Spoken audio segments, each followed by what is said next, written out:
একজন মুন্না খান যখন 100 মিউজিক্যাল ফিল্মে কাজ করছে, একজন মুন্না খান যখন মুন্না খান মাল্টিমিডিয়ার অনার, একজন মুন্না খান যখন আরও 3টে সিনেমায় কাজ করছে, তাকে তো আমি দেখি না আসলে না বলার কিছু।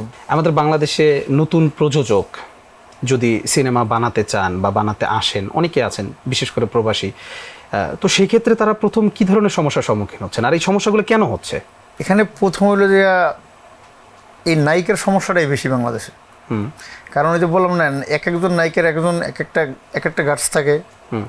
সে হোক বয়ফ্রেন্ড, সে হোক প্রযোজক, সে হোক তার ফাদার, সে হোক তার মাদার, মানে সে হোক তার আপনজন হইতে পারে একজন। আমারও আছে না, আমি যদি একটা কাজ করি আমি অবশ্যই আমার যারা গার্জিয়ান আছে তাদের জিজ্ঞেস করি।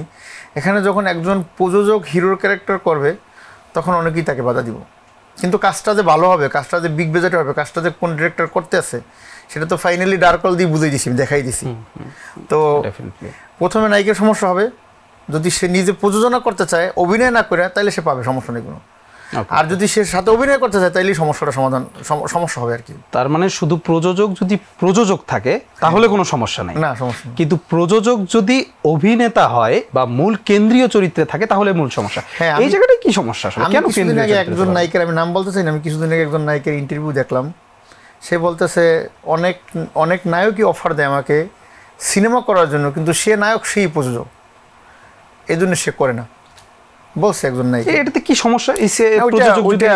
ওইটা আমি জানি না, সে আপনার দৃষ্টিকোণ থেকে কি মনে হয় যে কি সমস্যাটা এখানে আসলে? আমি তো এমন কিছু দেখি না, কারণ যদি সে নায়ক কোটি টাকা ইনভেস্ট করে সে সিনেমা বানাবে, সেটা তো আপনারাও তাকে হেল্প করা উচিত। যে এই মুহূর্তে বাংলাদেশের সিনেমায় একজন লোকে 1 কোটি টাকা ইনভেস্ট করে একটা সিনেমা বানাইতেছে, তো আমাদের তো উচিত হেল্প করা।